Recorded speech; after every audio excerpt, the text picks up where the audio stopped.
সেটা ছিল এক জনশূন্য রাত। রাইস্টার আর জ্ঞান ভাই সিনেমা দেখে বাইকে করে বাসায় ফিরছিলেন। ঠিক তখনই হঠাৎ করে প্রবল বৃষ্টি শুরু হলো। জ্ঞান ভাই ঘাবড়ে গিয়ে বলল, আরে রাইস্টার, কিছুই দেখতে পারতেছি না ভাই। ঠিক তখনই উল্টো দিক থেকে একটা ট্রাক সোজাসুজি তাদের দিকে আসতে থাকে। জ্ঞান ভাই ভয়ে বাইক ঘুরিয়ে দেয় এবং দুজনেই একটি পুরনো হাবলির গেটের ভিতরে ঢুকে পড়ে। রাইস্টার স্বস্তির নিঃশ্বাস ফেলে বলল, ভাই অল্পের জন্য বেঁচে গেলাম, বৃষ্টি খুব জোরে হচ্ছে, চল কিছুক্ষণ এখানেই থাকি। তারপর দুজনেই হাবিলের ভিতরে যায়, কিন্তু ভিতরে ছিল এক অদ্ভুত নীরবতা। রাইস্টার এদিক ওদিক তাকিয়ে বলল, ভাই আমার খুব জোরে পেয়েছে, তুই দাঁড়া, আমি এখনই আসতেছি। তারপর সে হালকা হতে যাওয়ার জন্য এগোতে শুরু করে, কিন্তু যেই সে একটু সামনে এগোলো তখনই সে থেমে গেল, কারণ কোথাও থেকে একটা হালকা কান্নার আওয়াজ ভেসে আসতেছিল। তার এখন ভয় লাগতে শুরু করছিল, কিন্তু তবুও সে ধীরে ধীরে সেই শব্দের দিকে এগিয়ে গেল। হাঁটতে হাঁটতে সে একটি পুরনো ঘরের সামনে গিয়ে দাঁড়ালো এবং ভিতরে যা দেখলো তাতে তার জ্ঞান উড়ে গেল। আর এইদিকে বৃষ্টি থেমে গিয়েছিল। জ্ঞান ভাই চিৎকার করে বলল, ওরে রাইস্টার, বৃষ্টি থেমে গেছে, চল বের হই। তারপর দুজনে বাড়ির দিকে বেরিয়ে পড়লো, কিন্তু জ্ঞানের কিছু একটা অদ্ভুত লাগছিল।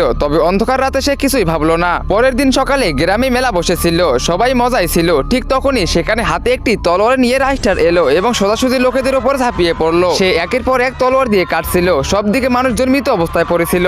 এদিকে জ্ঞান ভাই খবরে দেখছিল রাইস্টার গ্রামে হামলা করেছে। দেখে সে চমকে উঠলো এবং সে সঙ্গে সঙ্গে বাইক নিয়ে সেই ধ্বংসশীলার জায়গায় পৌঁছালো। সেখানকার দৃশ্য দেখে তার আত্মা কেঁপে উঠলো। রাইস্টার লোকজনকে বন্দি করে রেখেছিল এবং লোকজন চিৎকার করতেছিল। জ্ঞান ভাই বলল, ও রাইস্টার, তুমি কি পাগল হয়ে গেছো? এসব কি করতেছো? ঠিক তখনই সেই রাইস্টার তার আসল রূপে এলো, একটি কালো রাইস্টার, এবং বলল, তোর বন্ধু এখন শেষ হয়ে গেছে, এবার এই দুনিয়ায় শ্যাডো রোলের রাজত্ব চলবে।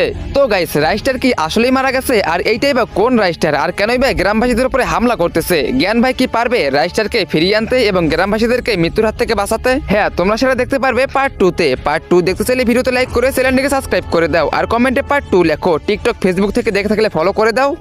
আর গাইস, ফ্রি ফায়ার টুর্নামেন্ট খেলে ইনকাম করতে চাইলে এখনই ক্রোমে গিয়ে সার্চ করো ফাইট জোন